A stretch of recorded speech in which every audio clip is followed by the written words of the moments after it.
very much. Thank you for having us here. Thank you for all these years of good work and absolutely important work that the European Parliament, together with other EU institutions, were doing for Georgia.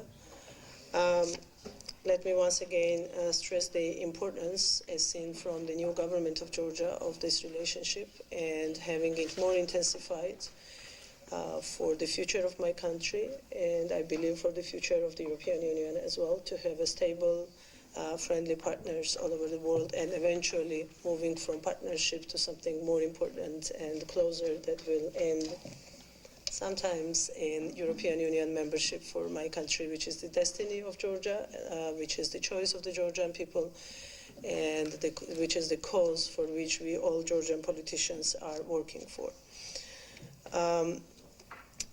It's the first time for me, and I'm very happy to be here with my co-chair, and once again let me thank you personally for all the work that you have done on Georgia. I believe that during these 2 days we will have a very intensive and interesting work, and we will manage to come to the common understanding of the issues Georgian government is facing these days. And we will be able to develop on those recommendations and the document that we'll adopt tomorrow together in our future work that will allow us to report back even more progress and even more developments in the country next year on the next meeting that we will have jointly here together.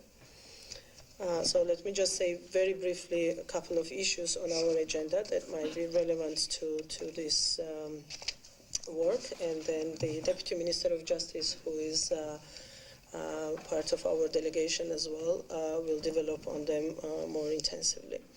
The agenda of the current Georgian government is mainly concentrated on, if I can say so, in two main directions. One, which is number one task that the government designed for itself after parliamentary elections in October, was kind of putting up together the master plan of all the recommendations, resolutions, documents adopted about Georgia, both from the European institutions and other governmental and non-governmental organizations.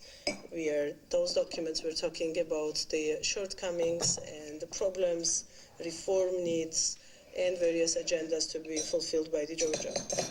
So this master plan is kind of the main and most major issue on the top of the parliamentary agenda as well as governmental work.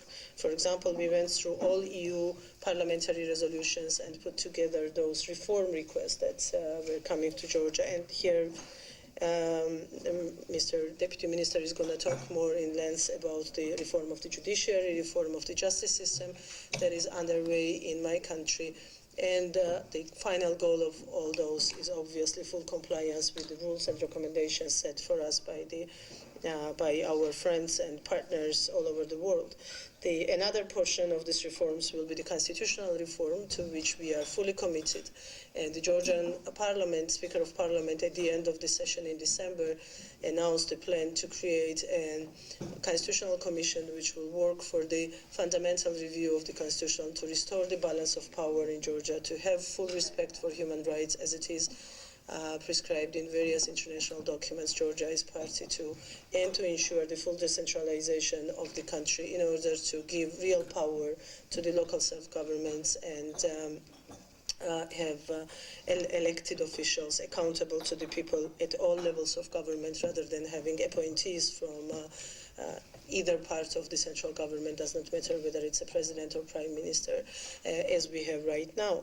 The third track that is very important to us are the shortcomings that the European Union was always mentioning about Georgia in agricultural sector and in various economic development fields, where we failed to fulfill the need for creating equal and competitive market in Georgia, competitive and equal to the European standards. And this is where the huge package of the amendments to the Georgian laws are already presented to Parliament, and in the spring session, most of those recommendations and arguments in various European Union documents and resolutions will be fulfilled and met by the Georgian government.